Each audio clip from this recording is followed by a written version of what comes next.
Mis amigos, gracias por estar en sintonía de EWTN. Yo soy Julio Inclán y usted se encuentra en este programa para usted, Tertulias de Fe. Es un programa que se hace del corazón para usted y su familia. El día de hoy estamos, igual como siempre, transmitiendo desde los estudios aquí en Birmingham, Alabama, aquí en los Estados Unidos.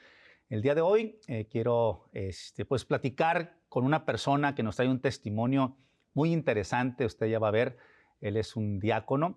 Y pues lo traemos desde México, desde Matamoros, Tamaulipas, el diácono Juan Carlos Ramírez. Diácono, gracias por estar aquí en EWTN, en Tertulias de Fe. Muchas gracias, Julio. Gracias por la invitación. Estoy muy alegre, muy bendecido de que me hayas dado esta oportunidad, me hayan dado esta oportunidad. Y le agradezco bastante también a los productores, a todos los que están aquí por este momento. Gracias a usted también. Pues bien, mi invitado, el diácono Juan Carlos Ramírez Andrade, es de Matamoros, Tamaulipas, México. Él está casado con Gabriela Pérez y tienen 3 hijos, Carlos, César y Cristian. Los 3 coinciden con C, los primeros nombres. Desde muy joven ha participado dentro de la iglesia como jornadas juveniles y también en el coro de su parroquia. Junto con su esposa Gaby inician una comunidad de matrimonios. Inician un programa de radio, La Verdad Nos Hará Libres, su nombre, y adoptan a la vez la casa sacerdotal, donde atienden a sacerdotes jubilados y enfermos. El diácono Juan Carlos se integra como responsable de la pastoral social, donde se atiende a personas de bajos recursos y enfermos en su comunidad. Es invitado a iniciar el diaconado y empieza a vivir la formación. Él nos va a platicar de esto. En febrero de este año es ordenado diácono permanente en Roma por el cardenal Salvatore Ficella, con 24 hermanos de todo el mundo en la capilla de San Pedro, ante casi 4,000 diáconos asistentes. Hoy está sirviendo en la parroquia de Nuestra Señora de San Juan, en Matamoros, y es el gran caballero dentro de los caballeros de Colón de la misma ciudad de Matamoros. ¿Estamos bien, diácono, con esa información? Así es. ¿Sí? Así es. Sí. Pues bien, pues diácono, empecemos como les pregunto yo a mis invitados en cada programa. Me gustaría que pues, nos dijera quién es el diácono Juan Carlos Ramírez, cómo fue, quién le inculcó la fe, cómo fue su fe de niñez, de adolescente, hasta que llegó al momento del gran llamado de lo que es matrimonio, pero también de lo que es al diaconado. Díganos. Fíjate que platicando precisamente ayer con Marisela decía, siempre gana la abuelita. Creo que sí, creo que en mi caso también se da. Mi abuelita era catequista. Oh, mira. Entonces de niño íbamos, le ayudábamos. Nuestra primera comunión lo hicimos con ella. Pero posteriormente papá, mamá, mis padres eran personas muy allegadas a la iglesia. Y de alguna manera íbamos a misa cada domingo, papá bendecía la mesa. Entonces uno va teniendo cierta información en cuestión de nuestra iglesia. Pero hasta ahí, nuestra infancia o mi infancia, mi adolescencia, junto con mis hermanos, era precisamente alrededor de mis padres. Pero en realidad mi vida marcada así en una conversión fuerte, grande, se da cuando yo me caso. Okay. En el momento en que yo me caso, siempre platicaba yo con Gaby, con mi esposa, y le decía, ¿sabes? Me gustaría siempre tener, o al menos era mi idea, niños que anduvieran correteando, sí, jugando ahí en la casa, y lo platicábamos. El primer año después de casados, que pues no se da el embarazo, que no nos embarazamos, pues no pasa nada. Pues un año nos estamos conociendo, no hay problema, todo está bien. El segundo año, que de repente la gente se empieza a acercar, bueno, ¿y ustedes para cuándo? Ajá, sí. Eso empieza como que a incomodar un poquito, porque al final nosotros, desde que nos casamos, era nuestra idea formar una familia, formar un hogar. El tercer año se empezó una crisis.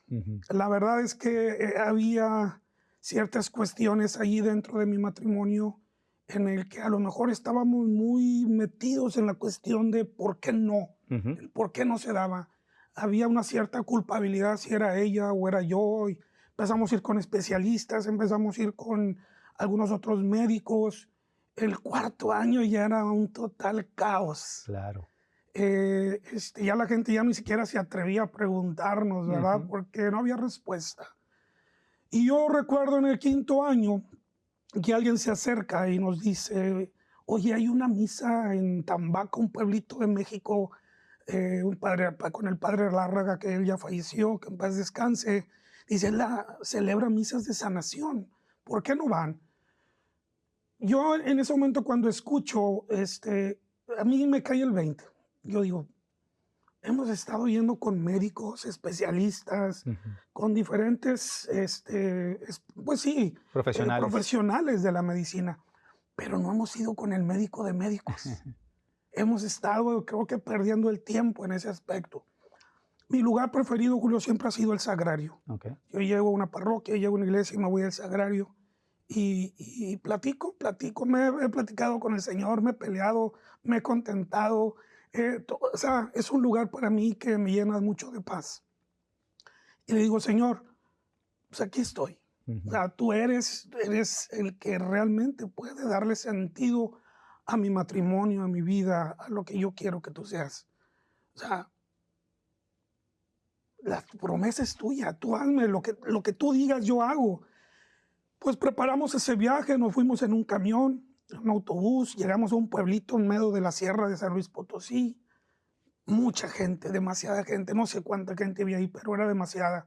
Estuvimos el primer día en una celebración preciosa, hermosa, pero el segundo día, cuando estábamos ahí, el sacerdote, me acuerdo en el momento cuando expone el Santísimo y empieza a platicar y hablarnos y dice, aquí hay un matrimonio que va a tener un varón, el Señor le va a dar un varón.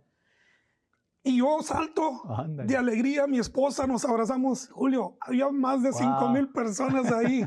Imagínate cuántas personas con la misma necesidad Sí, que claro. yo. Pero algo sí te puedo decir, yo sentía que el Señor me hablaba. Ujú.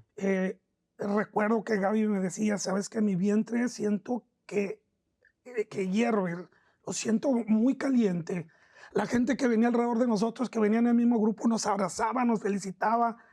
O sea, eso era una locura de veras Ándale. en ese momento, porque también la gente estaba alabando y en ese momento se dio algo mágico, algo hermoso, algo maravilloso. Terminamos en ese evento, al día siguiente nos regresamos, la gente nos seguía felicitando, íbamos a misa todos los días, comulgábamos todos los días, platicábamos ella y yo, hacíamos planes. Sí. Recuerdo que un hermano mío se acercó y me dijo, Carlos, todo está muy bien, pero tú sabes que si no sucede en la crisis que van a empezar a tener, Mm. o sea, van a entrar a una depresión enorme. Porque estaban ilusionados. Claro, y porque estábamos convencidos. Ajá. Y me dice entonces, llévensela tranquila, o sea, porque esto los va, si no Ujú. sucede. Y Sí. yo le decía, ¿sabes qué, hermano? Es algo diferente. Mm. Sentí algo que jamás en mi vida había sentido y estoy seguro que el Señor así es, su promesa así será. Pues pasaron los días, me acuerdo el mes aproximadamente, me acerco con Gaby, mi esposa, y le digo, Gaby, pues, ¿y si te parece si te vas a hacer el examen de embarazo al laboratorio? Y la verdad, te soy honesto, en ese momento dudamos. Ajá. O sea, hubo ese de... Sí. Y ella me dice, ¿cómo ve? Pues de una vez, yo estaba en la oficina, ella se va. ¿Cuánto tiempo pasó? No recuerdo. La verdad no recuerdo. Llegó, regresó con un sobre cerrado, eh, me lo entrega. Le dije, ¿ya lo viste? Me dice, no, no lo he visto, pero ya lo sé. Ajá. Abro la hoja y alcanzo a leer un párrafo que decía, prueba de embarazo positivo, un mes de Ah, embarazo. ándale. No, yo la verdad le dije, Señor, eres el que hace los milagros que nadie Ujú. puede hacer. Exacto. Nadie puede hacer. 9 meses después, supimos que su promesa sí fue un varón. Mi hijo se llama Carlos Emanuel, Okey, mira. Mm. porque desde el momento en que Carlos Emanuel nace, Dios se manifiesta en cada uno de nosotros, Julio. Cuando Él nace, cuando empieza a caminar, cuando se enferma, cuando nos dice papá, cuando nos abraza por primera vez, el Señor se manifestaba en Ujú. Él con cada momento. Y yo le decía, Señor, ahí estás tú, tu promesa, no puedo hacer otra cosa. Llega un momento en que estando en el sagrario le digo, Señor, yo soy tuyo, o mi vida es tuya, no sé, ¿qué quieres de mí? O sea, tú dime. Y voy a morir con esto, te lo prometo, porque escuché una voz fuerte en mi interior que me decía, te quiero a ti. Ándale. Y tuve miedo, Julio. Tuve miedo en ese momento porque se me vino a mi mente mi familia, mi trabajo, mis cosas personales, todo lo Ujú. que yo hacía, mis hobbies. Y dije, el tiempo le podré dar al Señor lo que me está pidiendo. Y de ahí parte muchas cosas. Ok. De ahí inició como adorador nocturno. ¿Esto Eh, hace ya unos 24 años cuando nació su primer hijo o fue despacito? yo tenía, no, eh, yo me caso a los 25 y pasaron 5 años. Ok. Después de eso pasó un año o dos, cuando nació él un año aproximadamente, cuando yo estoy ahí frente al Ok. Señor, Ujú. platicando con él sobre esto. Dice ese adorador Soy nocturno. adorador Ok. nocturno y es maravilloso, Sí. Julio. La primera vez, digo que el Señor de repente me pone así como que en lugares y en momentos muy, muy especiales. Cuando Ujú. yo llego, la primera vigilia, eran las 3 de la mañana y de repente vamos de dos en dos. La persona que me tocaba, que era con quien iba a entrar, en ese momento la mandan, no sé, a un lugar y entro yo solo, entro con mi ritual. Mi primera vez que entro a una vigilia como adorador nocturno. Me acuerdo que llegué a la capilla del Santísimo, me hinco, volteo para todos lados, yo solo, y dije, Señor, tú y yo, nada más, Ajá. no hay nadie más. Y ahí empiezo a llorar, empiezo a decirle, Señor, la verdad es que me diste este momento para estar contigo nada más. Y empezamos a platicar. Pero cuando estoy ante el Santísimo, que le digo, y que más bien que Él me dice y que me quiere a mí, es cuando empiezo a abrirme, entonces dentro de la iglesia, es cuando soy adorador, empiezo con el programa de radio, se abre un grupo que se llama Pandillas de la Amistad, que son Ujú. jóvenes o niños entre 9 y jóvenes de 14 años. A los adultos o a los matrimonios nos dicen tíos, abrimos ese Ok. grupo también por ahí. Me voy como ministro extraordinario y empieza a haber una serie de cosas que el Señor donde me empieza a llamar. Se viene la pandemia. Ujú. Y dentro de la pandemia pasaron muchos años, empezaron a pasar algunos años, donde se viene la pandemia y entonces se cierran las parroquias, Ujú. empieza a haber nada. Y hay un sacerdote que me habla y me dice, Carlos, tengo una semana en la casa sacerdotal. Tengo 8 sacerdotes que están unos enfermos, otros ya están grandes. No hay por dónde. O sea, tenemos que darles de comer, tenemos que asistirlos y ahorita no hay por dónde. Ok. Y me acerco con el padre.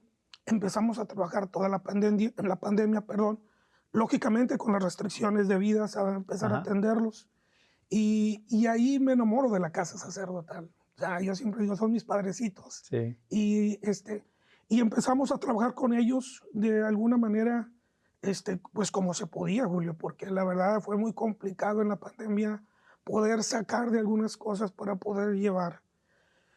Posteriormente, cuando ya esta pandemia empieza a llegar, a aperturarse para que la gente pudiera salir, hay alguien que se acerca y me dice, Carlos, pues te hemos venido observando, vemos que estás muy pegado a la iglesia, tú, tu esposa. Fíjate que hay un grupo que se está formando o se va a empezar a formar como diáconos. ¿Cómo la ves? Le dije, no te lo puedo decir, tengo que ir con mi esposa, Sí. tengo que platicarlo con ella porque, digo, si me meto y no le aviso, me va a dar con la charola en la Claro. cabeza por todo lo que traíamos, Julio, Ajá, por sí, todas sí, sí. aquellas cosas. Tenía también ya algún par de años ya siendo caballero de Colón, entonces Ujú. todo Claro. exigía también un tiempo, sin parar, que hay una familia que hay que atender y un trabajo que hay que atender. Ujú. Entonces voy, platico con Gaby, primero no muy convencida, Sí. dice, Carlos, o sea, ¿en qué tiempo? O Ajá. sea, tú nada más dime en qué momento vas a hacer eso, porque dice, ¿Y esto ya está es muy una ocupado? locura, Sí, sí, sí. esto es una locura. Y yo le dije, Gaby, creo que esto seguirá siendo una locura. O sea, el Ujú. Señor nos llama, nos dice, si es así, se va a dar. Si no, no se va a dar. Yo lo quiero que lo platiquemos, que lo veamos. y que tú me digas. Y ella me dijo, mira, si eso te gusta, adelante. Nada más que a mí no me arrastres todavía a eso. No me lleves, date tu oportunidad Sí. y a mí déjame ya con lo que tengo. Y así fue como iniciamos. Empezamos en una formación de 4 años, 3 años de una maestría en teología y 1 año de lo que era una formación de liturgia Ok. y aspectos de lo que es el diaconado. La verdad es que es una experiencia, Julio, extraordinaria. Una experiencia que el Señor nos va dando a conocer, porque desde el primer momento que nos dicen, ¿qué es un diácono? Y cuando la respuesta me dicen, servidor, Ajá. le digo, de aquí soy, Ajá. de aquí soy. Es lo que había hecho ya por algunos años Es sirviendo lo a la que iglesia. habíamos hecho. Ajá. De hecho, a mí me costó trabajo subirme al altar. Te soy muy honesto, yo me sentía indigno subirme al altar. Sí. Yo dije, a mí déjenme con mis padrecitos, déjenme con la casa del migrante, con la casa del indigente, a mí déjenme con mis enfermos, porque eso es lo que he hecho, es lo que he venido haciendo, ¿verdad? Pero ahorita como diácono sigue estando presente en la casa sacerdotal y todo eso, todo lo claro, social. seguimos visitando. Oiga, diácono, antes de seguir con lo que es el llamado que usted recibe de lo que es la vocación a lo que es el orden de la diaconía, veo que también de joven vivió la pastoral juvenil y también como coro en su parroquia. O sea, también le gusta el canto, le gusta cantar. Es bueno para cantar. Me gusta, no soy muy bueno. Me Sí. gusta, dicen que tengo voz de cantante porque ando medio ronco, pero así hablo. Me gusta, creo que yo inicié, de hecho empecé a tocar la guitarra en el coro, ahí aprendí. Posteriormente yo me fui a Saltillo a estudiar. Okay. Y en Saltillo es una ciudad de muchas rondallas. Ah, sí, claro. De hecho, la famosa rondalla de Saltillo. Saltillo ahí es. Entonces me metí en una de las rondallas de la universidad donde yo estaba, pero aún estando en Saltillo me meto a un coro. Sigo siempre, no dejo de buscar siempre ese lado de iglesia, ¿no? Que a mí me confortaba Pero su fe mucho. nunca se desvió, siempre estuvo presente su fe. De alguna manera siempre buscaba algún lugar, buscaba el cómo estar cerca, porque era un lugar que a mí me daba mucha paz. El poder convivir con los grupos parroquiales, con los grupos de coro, con los jóvenes en aquel entonces. También, no sé, me centraba mucho en no andar en otros lugares o en otras cosas, ¿verdad? En la universidad, cuando uno se va solo, a veces se quiere acabar el mundo, Exacto. ¿no? Y eso me ayudaba. Yo hacía 2 cosas. Entrenaba, mi vida fue iglesia, y todo desde la secundaria hasta la universidad, parte de casado, yo practicaba el taekwondo. De hecho, fui maestro de taekwondo algunos años. Ándale. Entonces, pero esas 2 partes me ayudaban, por un lado la disciplina y por otro lado la espiritualidad, a sentirme pleno y a sentirme lleno. Entonces, nunca dejé. De alguna manera el coro me gustaba cantar, la alabanza me encanta.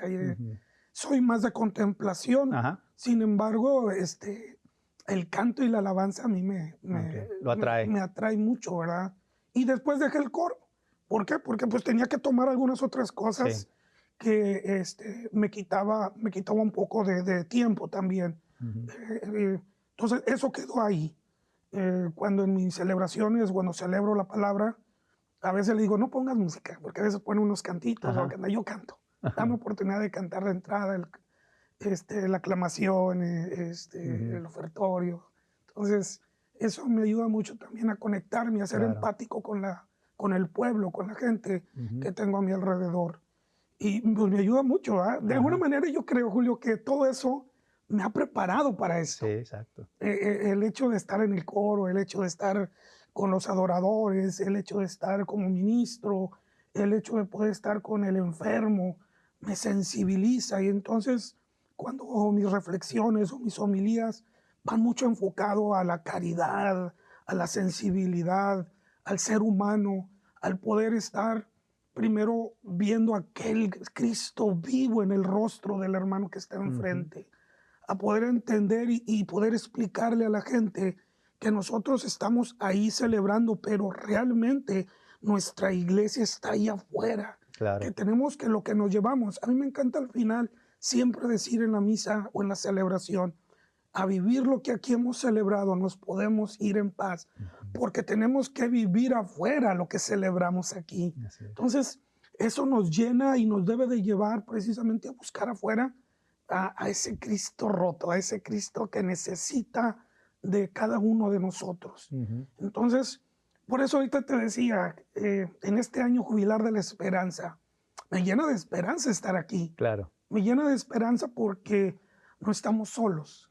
Porque cuando busca uno, encuentra, y el Señor llama y hace los enlaces para buscar personas que tienen un mismo fin. Poder amar a los demás, poder abrazar a los demás, poder ser instrumento de Cristo para los demás. Entonces, mi diaconado está basado en eso, Julio.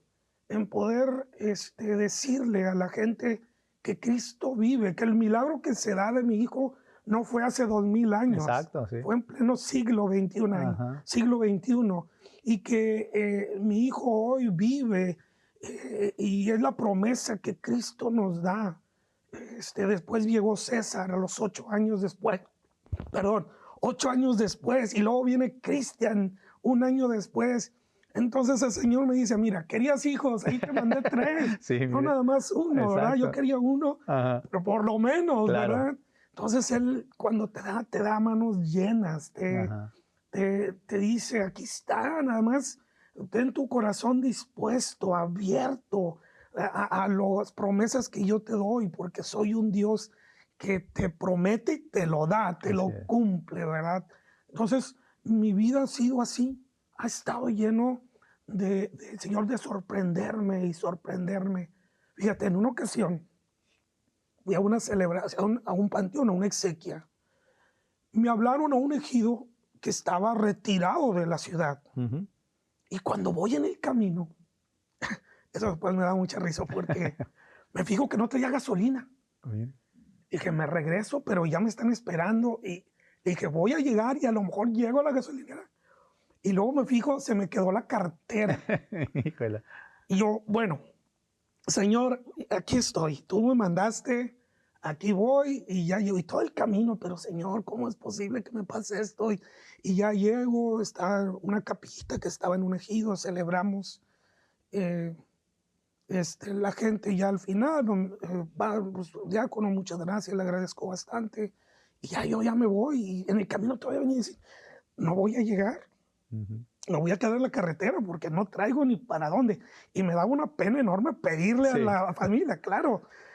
No, pues ya me subo al carro, que sea lo que Dios quiera. Y en ese momento, cuando prendo el carro, me tocan el vidrio. Y ya bajo el vidrio. Y era el hijo del Señor que había fallecido. Me dice, diácono, le agradezco bastante, bastante que haya venido hasta acá porque pues nadie viene. O sea, es muy difícil que vengan hasta este lugar porque está muy retirado. Aparte no habría carretera. Se metió uno así medio brechas y llegaba hasta allá. Dije, no, pues gracias a Dios, ¿verdad? Que me da la oportunidad de estar aquí. Y cuando necesiten, aquí estamos, ¿no? Dije, mire, tenía este sobrecito para usted.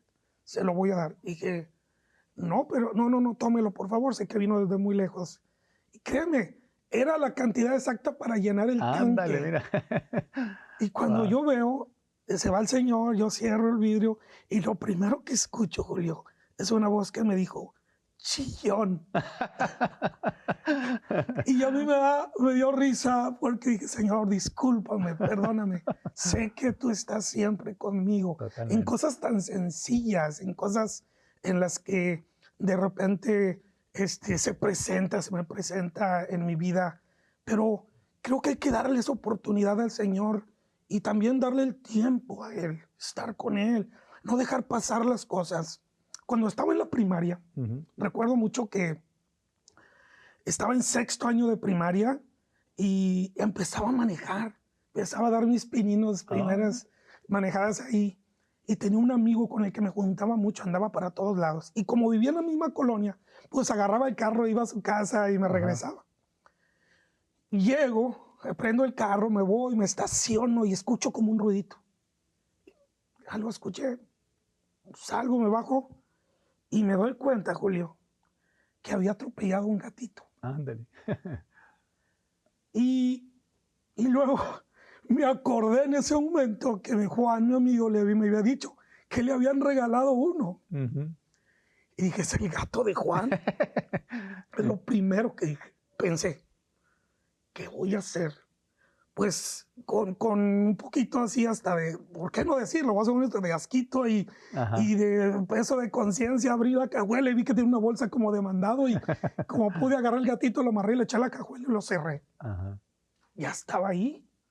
Y entonces voy, me acerco a la casa de mi amigo y toco y él es el que me abre. Luego abrió la puerta. Juan Carlos, ¿cómo estás? Oye, qué bueno que viniste. Oye, vamos a comer, te invito. Y yo traía mi peso de conciencia. Y le digo, ¿sabes qué? No me acordaba, papá va a ocupar el carro, yo me tengo que ir. Pero después vengo.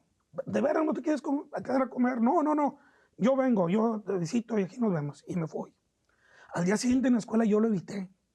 Y así durante ese días y algunas semanas yo lo evité. Y empecé a evitarlo. Y entonces pues él me buscaba, pero yo lo evitaba. Y él me buscaba y yo lo evitaba. Y llegó un momento en que pues yo empecé a hacer el grupo de amigos y él empezó a hacer el grupo de amigos. Y a ver, estando en el mismo salón. Al final de los 3 años, porque entramos a secundaria, ya era final de 6º año, entramos a secundaria que nos tocó juntos. Al final de la secundaria, al final ya, después de 3 años, nos toca, en el día de la graduación, nos sientan juntos. Estaba ahí al lado. Y me acuerdo que me dice, oye, Carlos, yo quiero hacerte una pregunta. Y pues bueno, pues ya estaba. Yo dije, a lo mejor, no, ya entre me acordaba y más o menos ya no me acordaba. Y me dice, ¿por qué me dejaste de hablar? Si yo te estimo bastante, eres mi mejor amigo. Mis papás me preguntan por ti y no hay yo qué decirles ya. Y ya no aguanté. Ahí se lo solté. Le dije, Juan, ¿te acuerdas aquel gatito que te habían regalado cuando recién íbamos a empezar la secundaria? Me dice, sí, claro. Le dije, yo te lo atropellé. Y me dice, ya sabía. Ándale. ¿Cómo que ya sabías? Me dice, sí, porque cuando tú lo atropellaste, yo te estaba viendo por la ventana. Y me quedé yo, dije, ¿y por qué no me dijiste? Me dice, pues yo esperaba que tú hicieras lo mismo. Pero mi amistad está por encima de eso. Mira nomás, qué bonito. Él se fue a una preparatoria, yo me fui a otra, después yo me fui a Saltillo, él se fue a otra ciudad y nos dejamos de ver, Julio. Entonces aprendí que las cosas tenemos que valorarlas en el momento. En cada momento de nuestra vida no podemos dejar pasar aquellas oportunidades que se nos van. Claro. Así que cuando el Señor a mí me dijo, Carlos, yo te quiero a ti, me acordé de mi amigo. Mira. Dije, no puedo postergarlo. Así es. No puedo decirle en este momento al Señor, déjame ver, Señor, ¿verdad? A que termine la universidad o mi trabajo o mis cosas o aquellas cosas que tengo pendientes, sino que en ese momento le dije, aquí estoy, Señor, y que sea lo que tú quieras. Y aquí estoy en Alabama. Mira nomás. Después de su testimonio. cuántos años, cuánto tiempo que el Señor de repente estuvo en Roma. Me tiene aquí, me ha movido para otras partes.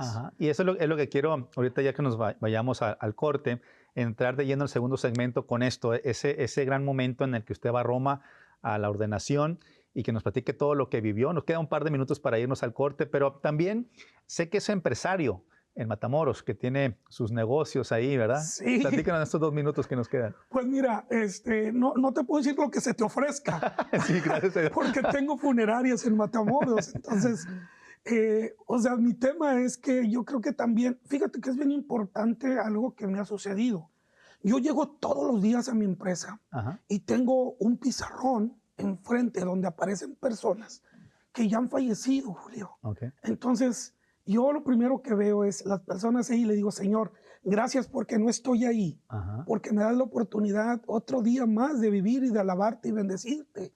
Entonces, también de mi empresa, todos los días el Señor me dice, aguas, ahora no estás aquí. Puedes estar ahí, ¿no? Puedes estar ahí y eso me hace también que cada día valore mi vida, valore lo que hago, valore mi familia, valore todas aquellas cosas que el Señor me da todos los días y que a veces, por lo que tú quieras, nos puede pasar desapercibido. Entonces mi empresa misma me muestra, me muestra la sensibilidad de serlo. Lo hace reconocer en el momento, ¿no? Aquí. Claro, todos los días, porque todos los días lo primero que entro en la oficina es eso. Me aparecen nombres de personas que ya han fallecido. tenemos esa funeraria, tenemos panteones, crematorios, Tiene todo tenemos ya el incluido paquete ahí, con el ¿no? kit completo ahí, ¿verdad?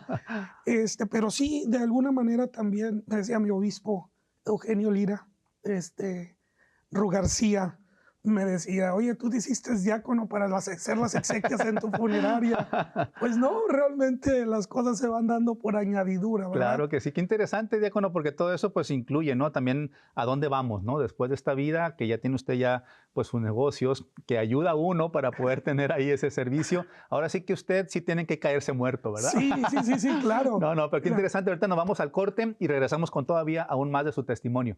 Así claro que no que se sí. separe de su pantalla. Regresamos ahorita aquí a Tertulias de Fe.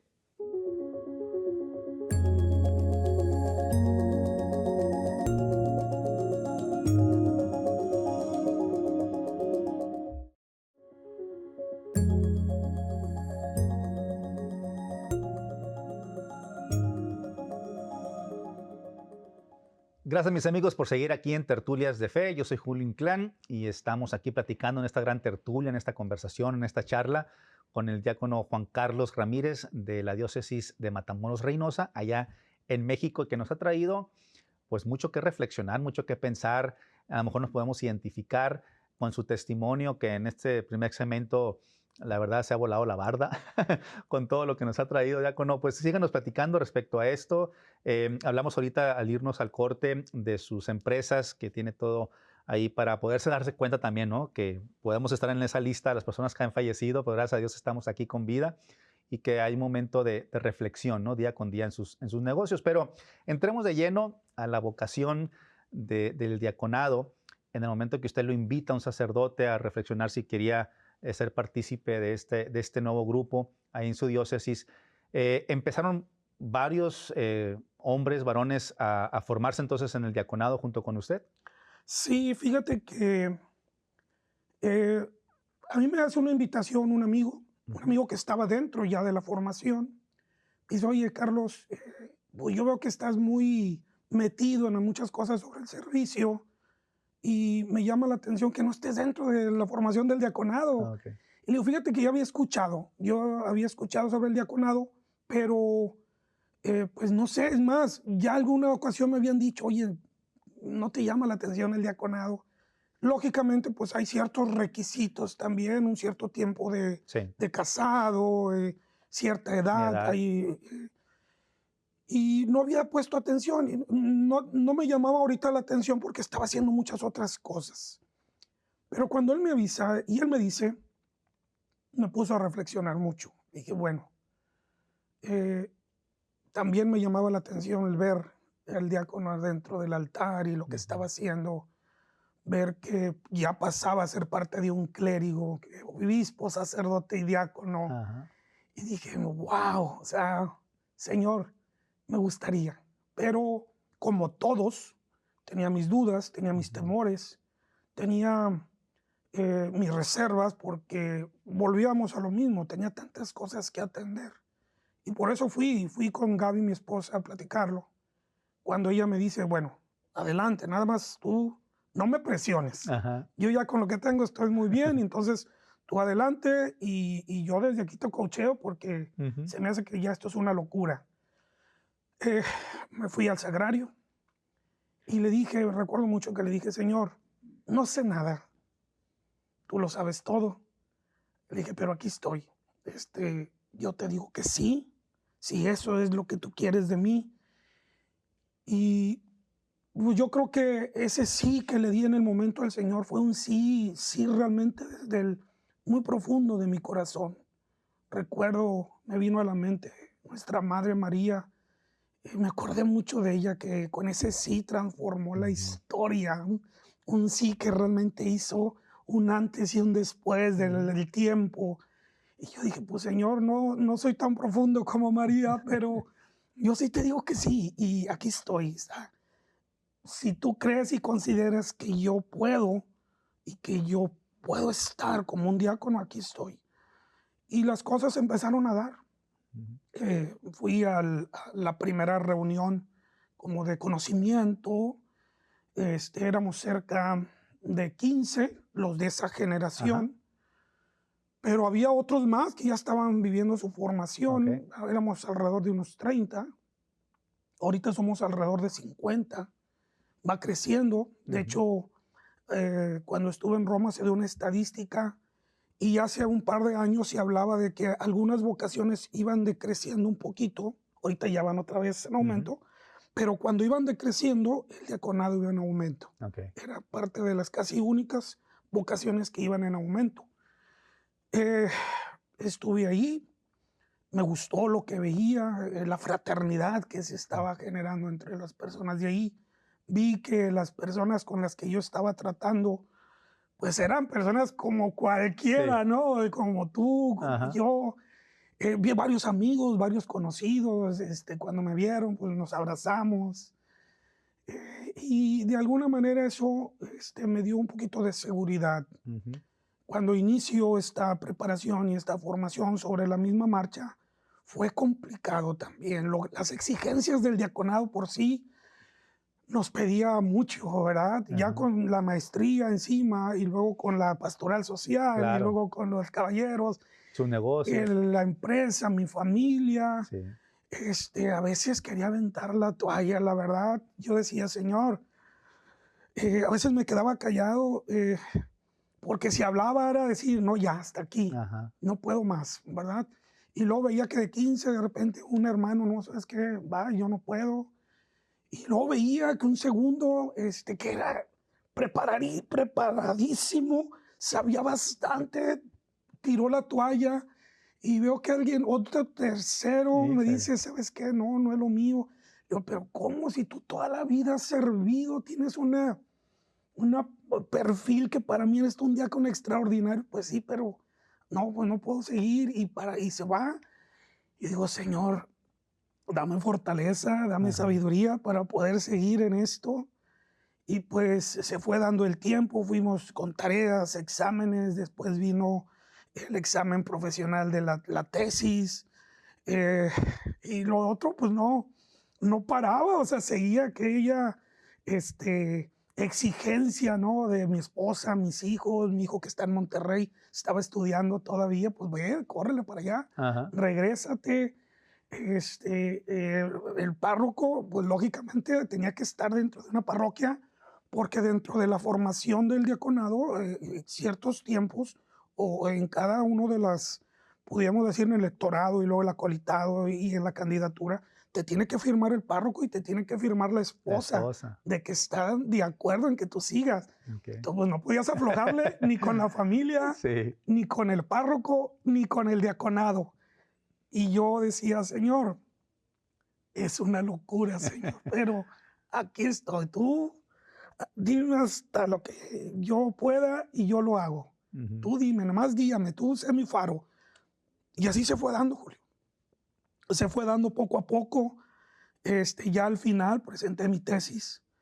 Eh, Después de eso hubo la última reunión, la reunión que era con la esposa. Ujú. Me acuerdo que fue en noviembre del año pasado. A principios de noviembre nos cita con las esposas, nos sientan uno por uno, pareja por pareja, de los que habíamos Ajá. quedado. De los 15 quedamos 12. Y cuando yo llego, me acuerdo que me senté, nos sentamos los dos y dice nuestro obispo, tú ni hables, va a hablar tu esposa. Ándale. Ella es la que me va a decir todo. Y empieza a preguntarle a ella. Y no, sí, algunas cosas muy padres, pero otras no tantas, ¿verdad? Es que yo le digo que está tomando Ajá. muchas cosas, mucha responsabilidad, pero, pero es muy buen padre y es muy buen esposo y es muy buen cristiano. Y yo nada más por dentro, Señor, que me diga el obispo que sí, porque ya estoy más para allá que Sí, para acá. claro. O sea, ya estamos a un brinco, ya habíamos terminado la maestría, ya habíamos terminado toda la formación. Y ya me dice el obispo, bueno, entonces le dice Gaby, tú sí decides que él siga como diácono. Y luego así como que titubea yo, Madre Santa, dije, dice, sí, sí, señor obispo, yo Ok. creo que él puede ser un muy buen diácono. Dice, muy bien, porque les tengo una noticia. Dice, van para Roma. Ándale. Y yo me quedo y nos quedamos viendo los dos. Faltaban Ajá. 2 semanas para la ordenación, Ajá. porque ya nos había dado fechas y los que nos íbamos a ordenar era para noviembre, para finales. Ujú. Y yo digo, ¿cómo? Sí, hay una invitación que viene de la sede, llegó a México, son 3 personas de México las que están invitadas. Hay una persona de Cancún, una persona de la arquidiócesis de Monterrey y una persona de aquí, de O sea, la de los diócesis, 12 de su diócesis era usted nada más. nada Y de más. otros diócesis también. De Ah, ok. otras diócesis eran 2 más. Ajá. Y pues la verdad, yo ahí no, pues me mantuve, todo estuvimos en la reunión y todo, y cuando salí yo me puse a llorar, la verdad, Claro. te soy honesto, dije, Señor, dije, Otra sorpresa más de tantas que le ha tenido. y de veras, yo lo primero que dije, ¿por qué yo? Ajá, claro. Incrédulo totalmente, dije, ¿por qué yo? Y hay una palabra de Mateo, si no me equivoco, que decía, y llamé a los que yo quise. Mm. Y cuando yo escucho, me viene a la mente esa palabra, yo lo vuelvo a cuestionar. Le digo, sí, pero ¿por qué yo? Ujú. Y entonces sentí ese llamado que me dice, porque yo quise. Wow. Tan sencillo Ujú. como eso. Sí. Porque la verdad, si les soy honesto y que aquellos que me escuchan, ni soy el mejor, Ujú. ni el que saqué las mejores notas, ni el más aplicado. Muchos de mis hermanos son mucho mejores que yo. Sin embargo, los designios del Señor son tan, Claro. no sé, tan diferentes a los pensamientos de uno. Pues bueno, me preparé en 2 meses, fue otra Entonces, locura, la ordenación no fue en noviembre, sino hasta ya en hasta este año. febrero. Ok. Nos da una fecha de febrero. ¿Y los otros 11 Ellos se noviembre? ordenaron en Ah, noviembre. ok. De Ajá. hecho, te voy a ser muy honesto, de noviembre, dicen que me muevo mucho, perdón. En noviembre, de primera fecha de noviembre al final, yo entré en una ansiedad tremenda porque yo le decía, Señor, gracias por este gran regalo que me estás dando. Pero vas a decir, hijo de su, qué latoso eres. Yo lo que quería era ordenarme. Claro. Sí. Sentí el llamado a la ordenación y sentí la ansiedad porque vi a mis hermanos cómo se estaban preparando ya para su ordenación. Y luego voy a la ordenación y los veo ordenados Ajá. y los veo todos juntos. Y yo tras bambalinas, Sí, claro. era el fotógrafo de ellos. Y yo empecé a sentir que debería estar ahí, Ujú. con ellos, con mis hermanos, fraternos, porque Sí. vivimos 4 años juntos. Y luego yo le decía, Señor, perdóname, porque me invade mucho la ansiedad y yo sé que tú me tienes también ese regalo de irme a Roma. Y bueno, pues ya después de ahí nos ocupamos tanto porque al final teníamos que preparar boletos, hospedajes, quién se iba a ir con nosotros, uno de los Ujú. sacerdotes que fue mi padrino, que fue el que me entregó, que Ah, fue el que ok. me revistió. Y pues ahí vamos, llegamos a Milán, de Milán viajamos a Roma, en Roma estuvimos varios días. Recuerdo que cuando llegué a Roma, llegué a la Basílica de San Pedro y yo iba a entrar, estaba el jubileo, está el jubileo, pero estaba el jubileo de los diáconos. Iba a entrar por la puerta principal, había una fila enorme, enorme, Julio, de la gente que iba a entrar porque se habían aperturado la puerta santa. Ujú. Entonces dije, pues me voy a formar para poder entrar. Yo quería entrar Sí, claro. y alguien va y se acerca porque nos vio al padre que iba conmigo y me dice, ¿ustedes vienen al jubileo? Y sí, él es uno de los diáconos que se va a ordenar. Me dice, entonces usted no entra por aquí. Me pasó por un costado, Ah, por una puerta, entramos a los jardines del Vaticano mira nomás. y entramos a la basílica. Yo, te lo juro, Sí. o sea, viendo todo, maravillándome de todo. Entro por una puerta, un costado, y luego ya llego, entro a la basílica, y estando ahí, pues yo dije, pues voy a conocer la basílica, ¿verdad? Y doy una vuelta. Estaba entre la tumba de Papa Juan Pablo II, Pablo VI, todos los que están ahí. Ujú. Y de repente me mandan a hablar. Dice, usted viene para acá y me suben al altar. No. Ahí eh, fue algo maravilloso, ¿verdad? Ver que no solamente visité lo que es la basílica, sino que fui llamado a estar dentro de lo que es el altar porque íbamos a ensayar para nuestra ordenación. Ahí fue donde conocí pues gente de España, estaba de Colombia, Perú, estaba de República Dominicana, Italia, Estados Unidos. De los 50 personas que fueron llamadas, solamente 25 estuvimos ahí. Por alguna razón que no sé, no llegaron la otra mitad. Pero pues ahí pudimos conocer, ¿verdad? A diferentes hermanos que íbamos por el mismo fin. Posteriormente, pues estuvimos ahí ensayando, salimos a conocer un poquito esa parte, y al día siguiente, que fue nuestra ordenación, el Papa Francisco ya estaba enfermo, ya no podía ser él quien nos pudiera ordenar, entonces el cardenal fue el que nos ordenó. Fichela. Fichela, exactamente. Fue algo maravilloso cuando nos llevan a un espacio que ellos cerraron, que es la entrada donde está la Puerta Santa, esa parte de la sierra, y me veo yo frente a los obispos de cada uno de nosotros que estaban ahí, entre los sacerdotes, los cardenales. Y diáconos que... Y los diáconos que nos íbamos a ordenar. Bueno, ellos ya estaban formados dentro de lo que era la iglesia, lo que era la basílica. Nosotros estábamos en una parte separados. Y nos estamos revistiendo. La verdad es que cuando abren la cortina y vemos cerca de 4,000 diáconos formados esperándonos en el pase de entrada por el centro de la basílica, no podía ni caminar, Julio. La verdad, además de ver, y luego todos volteándonos, sonriéndonos, era una sensación. Yo pudiera platicar por horas lo que yo viví en esos momentos, pero hacerles sentir lo que yo viví es imposible. O sea, es algo que mi corazón se salía de mi pecho, ver lo impresionante de ese momento, ¿verdad? De lo que el Señor me tenía reservado. Ya llegamos. Cuando ya no pude más fue cuando nos postramos en tierra, ¿verdad? No somos nada. Y luego como el Señor nos levanta y nos reviste de clérigos. Esa parte no se me va a olvidar nunca, ¿verdad?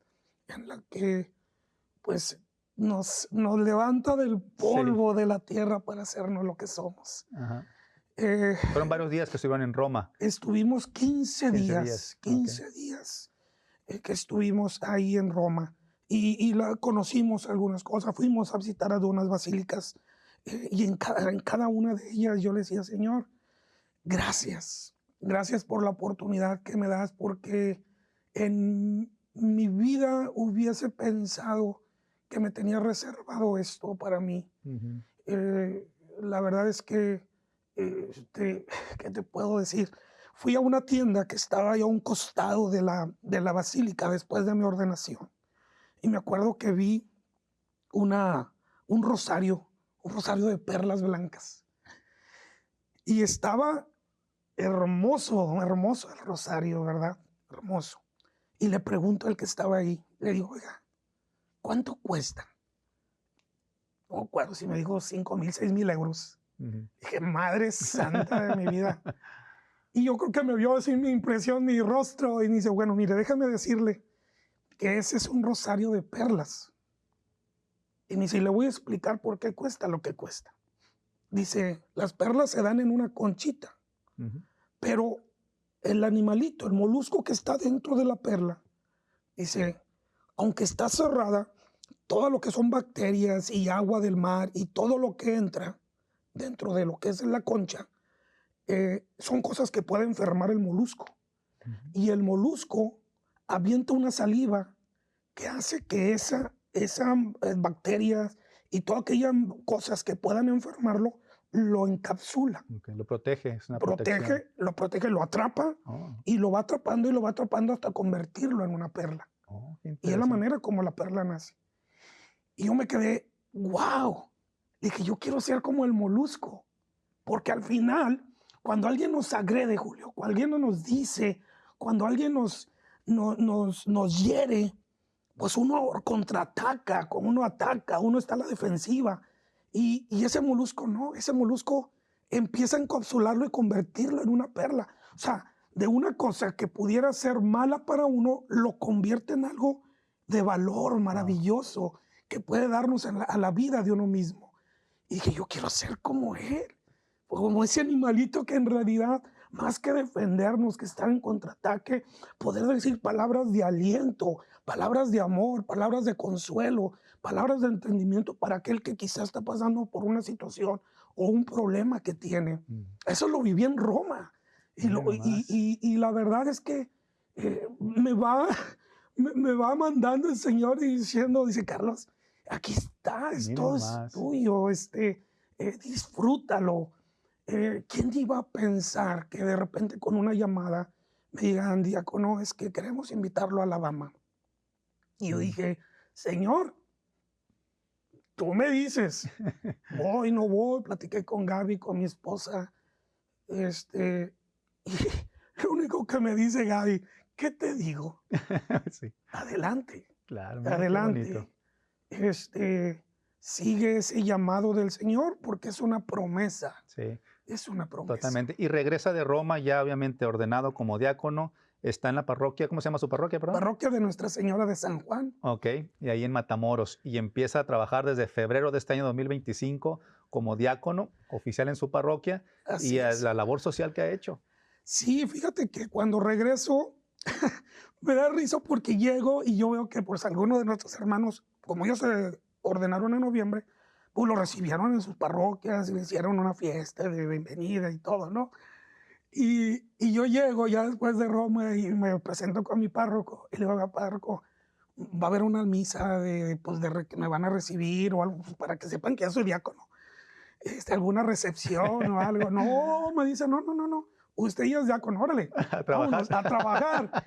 Y le dije, no, pues tienes razón. Es eso venimos, ¿verdad? Ajá. Venimos a servir algo que nos han repetido durante todo el tiempo, o nos repitieron durante todo el tiempo del diaconado, es que tenemos que ser empáticos. Okay. Tenemos que ponernos en los zapatos de aquellas personas. En la funeraria yo me daba cuenta que, lo comentábamos, que de repente había muchas personas, hermanos separados, muchos hermanitos que iban y visitaban a las personas que estaban en los funerales, ¿verdad? Y había pocos sacerdotes que iban. Y ahora de un tiempo para acá hay muchos diáconos, muchos sacerdotes que están yendo a visitar a aquellas personas. Y ahí, Julio, no sabes cómo se evangeliza. O sea, el que tú vayas y estés ahí en el momento del dolor de aquellas personas, ellos te lo agradecen infinitamente. El que tú puedas darles un momento de consuelo, de hablarles de la palabra de Dios. Y aparte, creo que también ellos lo evangelizan a usted, ¿no? Claro, Totalmente. desde luego, porque fíjate que me ha tocado personas, y tienes mucha razón, que cuando yo llego y les doy una palabra de consuelo, veo su fortaleza, veo la fortaleza que tienen, el amor, la entrega, y que veo servicios que son muy honestos, donde están abrazados del ataúd, perdóname porque tenía tanto tiempo peleado contigo y no pude perdonarnos. Veo el remordimiento en la gente cuando no ha arreglado sus cosas en vida. Y la verdad yo digo, Señor, dame la oportunidad de poder decirle a mi hijo que lo amo, Exacto. a decirle a mi esposa que lo amo, a decirle a mi hermano cuánto lo amo, porque al final, cuando yo esté ahí, Señor, la verdad no voy a tener esa oportunidad de poder decir a aquellas personas cuánto amaba. No aprovechamos el momento, ¿no? No De decirle a quien aprovechamos. tenemos enfrente, te quiero, te aprecio, te amo, y se nos va el tiempo y llegamos a la falta esta tan ocupada que es la palabra, ¿no? Pero realmente que está en vano poder hablar de cosas que se van, pero con la persona, pero no decirle un te quiero, un te amo, un te aprecio, que es tan necesario hoy en día, ¿no? Diácono, la verdad el programa se nos ha terminado. La verdad quisiera platicar mucho de más. Créame, diácono, la analogía de la concha con el molusco para convertirse en perla me ha tocado el corazón. Me ha gustado bastante. Nunca se me va a olvidar. Espero. Siempre me voy a acordar de usted con esa analogía, la verdad, de cómo nos podemos convertir en una perla, ¿no? Sí, Entonces, claro. pues muchas gracias por haber estado aquí en Tertulias de Fe, diácono, que no sea la única vez. No, gracias a ti, gracias a todos los que hacen posible esto. Y recuerden de veras, no estamos solos, somos instrumentos de esperanza. Así es. Muchas gracias. Que así sea. Gracias. Nos vemos pronto. Saludos a su familia, a Gracias. su comunidad. Bendiciones. Y a ustedes, mis amigos, gracias por haber estado aquí en EWTN, aquí en Tertulias de Fe, un programa más que se hace para usted. Yo lo invito a que nos escriba a nuestro correo electrónico que es tertulias@ewtn.com. Lo repito, tertulias@ewtn.com. Yo le agradezco a usted, a nuestro Señor, de que se haya hecho este programa para usted. Los espero la próxima semana, si Dios nos los permite, porque todavía aún hay más de qué platicar. Y yo les recuerdo que en su próxima tertulia no se olvide dar razones de su fe. Hasta la próxima, que Dios me los bendiga. Bye bye.